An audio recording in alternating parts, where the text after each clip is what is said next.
Oke, Assalamualaikum warahmatullahi wabarakatuh. Assalamualaikum para sahabat Quran sekalian. Mudah-mudahan kita dalam kondisi yang baik.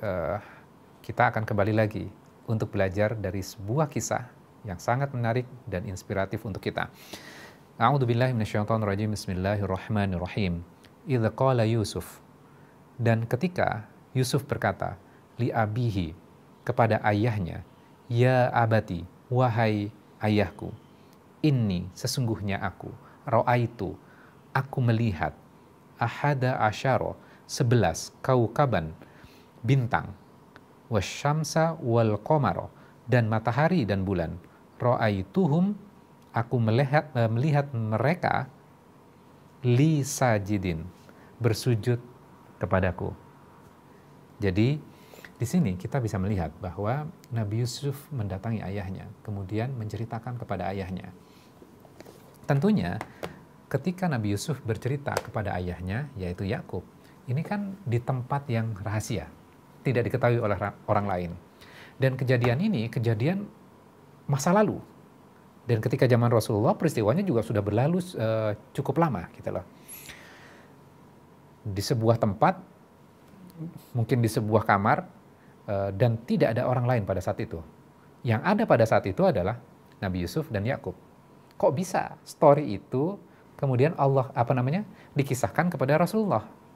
Yang hadir pada saat itu siapa saja? Yusuf dan ayahnya, dan tentu Allah menyaksikan itu semuanya. Dan Allah mengkisahkan story ini dalam kisah yang terbaik dan cara penceritaan yang terbaik. Jadi Allah yang memberikan cerita ini kepada Rasulullah dan membacakan kepada Rasulullah kisah ini, dan akhirnya kita juga ikut membaca kisah ini. Dan ini adalah kisah yang luar biasa. Jadi istilahnya kan, ini kan cerita kisah yang sangat luar biasa, secret sekali gitu loh. Dan Allah mengkisahkan kepada kita dari perjalanan Nabi Yusuf dan Nabi Yakub. Oke. Sama dalam kehidupan kita ya. Kalau kita amati gitu, idza qala Yusufu li abihi ya abati. Dan ingatlah ketika Yusuf berkata kepada bapaknya, wahai ayahku. Itu yang diungkapkan oleh seorang anak kepada ayahnya. Kalau kita lihat secara psikologis gitu ya, ketika seorang anak bercerita kepada ayahnya, ini menceritakan tentang apa? Bercerita tentang apa? Behind the scene-nya apa sih sebenarnya? Behind the scene-nya adalah anak itu sangat percaya, sangat dekat kepada ayahnya. Sehingga anak ini mau bercerita kepada ayahnya. Kira-kira kalau anak ini nggak dekat dengan ayahnya, dia mau bercerita nggak? Enggak. Jadi, kutipan ayat ini, walaupun pendek, Allah mengkisahkan, gitu loh. Tadi kita ingat bahwa ahsanal qososi, cerita terbaik dan kisahkan dengan cara yang terbaik. Jadi setiap bagiannya menjadi bagian yang penting untuk kita ambil inspirasi dari kisah itu. Jadi seorang anak, dia mau menceritakan apapun kepada ayahnya kalau dia secara personal dekat kepada ayahnya. Jadi kalau misalnya kita lagi sibuk gitu, anak kita datang kepada kita menceritakan hal-hal yang sebenarnya hal-hal yang sederhana, hal-hal yang kita anggap mungkin sepele, tapi buat anak gitu loh, itu adalah hal yang besar. Kemudian dia mendatangi kepada ayahnya dan mau menceritakan itu. Jadi artinya anak merasa nyaman. Nyaman untuk apa? Menceritakan hal apapun kepada orang tuanya. Jadi kalau kita lihat ketika anak kita masih kecil, dia akan menceritakan apapun kepada kita. Tapi pelajarannya adalah kalau kita tidak spend waktu mendengarkan celoteh mereka gitu loh, maka ketika dia dewasa, dia sudah bertemu dengan temannya, kemudian kita sudah menua, kemudian kita terbalik tuh, kita ingin mendapatkan perhatian dari anak kita. Tapi apa yang terjadi? Anak kita akhirnya apa? Lebih dekat dengan kawan-kawannya dan tidak memberikan waktu kepada kedua orang tuanya. Pelajarannya apa? Ya pelajarannya ya karena kita dulunya tidak memberikan waktu kepada mereka, sehingga ketika mereka tumbuh gitu loh, oh berarti ayah saya tidak membutuhkan saya. Nah itu yang berbahaya buat kita. Maka ini menjadi pelajaran buat kita. Pentingnya kita mendengarkan anak kita. Dan ini inspirasinya dari ayat ini. Idz qala Yusuf. Dan ingatlah ketika Yusuf berkata li abihi, kepada bapaknya. Oke. ya abati. Diulang lagi nih. Ada dua kata ayah di sini. Li abihi, kemudian ya abati. Nah, ini menjadi perhatian untuk kita pelajari ini. Jadi Yusuf kecil merasa sangat dekat dengan ayahnya.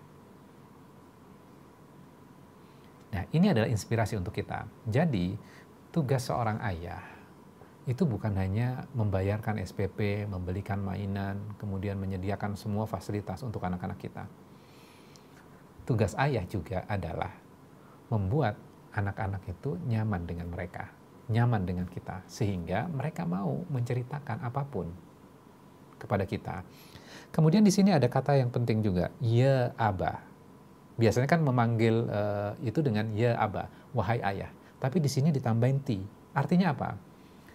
Menunjukkan bahwa rasa sayang dan cinta terhadap ayahnya. Jadi walaupun dengan tambahan ti, itu mencerminkan apa? Mencerminkan bahwa anak ini sangat sayang, sangat cinta terhadap ayahnya.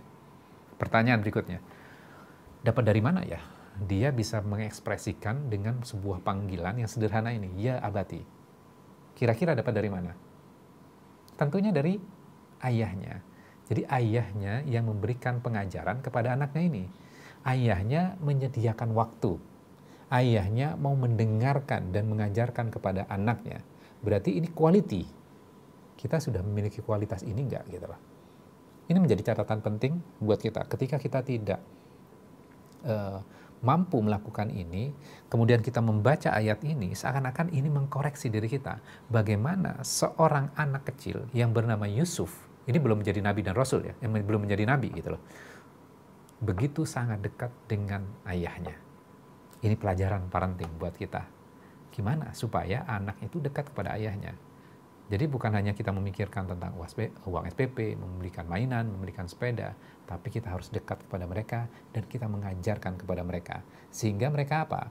Mereka sangat sayang, sangat nyaman kepada diri kita. Oke. Kemudian apa yang diceritakan oleh Yusuf kecil ini? Inni, sesungguhnya aku melihat 11 bintang, matahari, dan bulan. Dan aku melihat mereka semuanya sujud kepadaku. Ternyata 11 bintang itu mencerminkan apa? Ingat sejarahnya bahwa Nabi Yakub memiliki 12 putra. Anak yang ke-11 bernama Yusuf. Yang terakhir kan Benyamin. Berarti kalau dikurangi Yusuf berarti ada 11 bersaudara. Jadi 11 ini bintang tadi representnya apa? Merepresent apa? Saudara-saudara dari Nabi Yusuf. Matahari merepresent apa? Ayahnya. Kemudian bulan, ibunya. Semua sujud, semua hormat. Kepada siapa? Kepada Yusuf. Dan kalau kita renungkan baik-baik, kemudian kita kontemplasikan, kemudian kita berpikir gitu loh. Bintang, matahari, dan bulan. Bedanya apa? Matahari dan bulan itu selalu ada. Matahari selalu bulan bentuknya berubah-ubah. Ada yang full moon, kemudian bergeser. Ada bulan sabit, dan seterusnya. Namun selalu ada setiap harinya. Bintang, apakah selalu ada? Kadang bisa muncul, kadang bisa tertutupi. Itu adalah sifat dari ciptaan Allah ini. Pelajarannya apa? Kadang saudara, bintang itu kan saudara-saudaranya Yusuf.